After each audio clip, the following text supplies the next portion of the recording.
Everyone, explore with me ఛానల్కు స్వాగతం. మీరు కనుక నా ఛానల్ ఫస్ట్ టైం చూస్తున్నట్లయితే సబ్స్క్రైబ్ చేయడం మర్చిపోకండి. ఈ వీడియో ఎగ్టేరియన్స్ స్పెషల్. ఎంతో టేస్టీగా ఉండే టమాటా ఎగ్ కర్రీ ఎలా తయారు చేయాలో చూపిస్తారండి.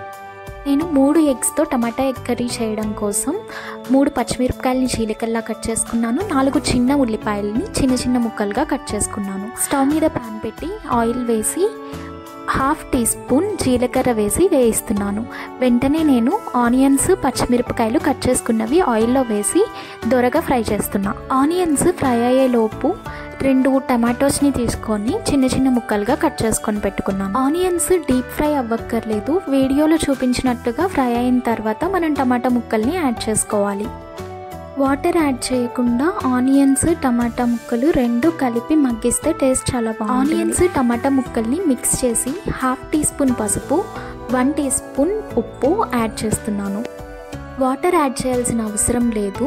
మనం మూత పెట్టేస్తే ఆవిరికే టమాటా ముక్కలు మెత్తగా ఉడికిపోతాయి. మధ్య మధ్యలో చెక్ చేసుకుంటూ కదుపుతూ ఉంటే కూర అడుగంటకుండా ఉంటుంది. ఇంకా పెద్ద టమాటా ముక్కలు ఏవైనా మగ్గకుండా ఉంటే ఇలా మనం గరిటెతోనే స్మాష్ చేస్తూ ఉంటే మగ్గిపోతాయి అన్నమాట. 1 స్పూన్ కారం యాడ్ చేస్తున్నాను.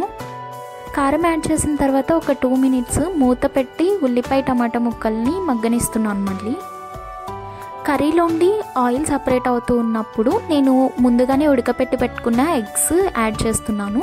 ఎగ్స్కి మనం సన్నగా ఘాట్లు పెట్టుకోవాలి. సో దట్ కర్రీలో ఉప్పు, కారం ఇదంతా ఎగ్స్కి పడుతుంది అన్నమాట. 1 మినిట్ అలా ఆయిల్లోనే వేయించిన తర్వాత ఎగ్స్ సగం మునిగేంత వరకు నేను వాటర్ యాడ్ చేస్తున్నాను. ఇప్పుడు కొంచెం సేపు వెయిట్ చేసిన తర్వాత కర్రీ నుండి ఆయిల్ సపరేట్ అవుతూ ఉంటుంది.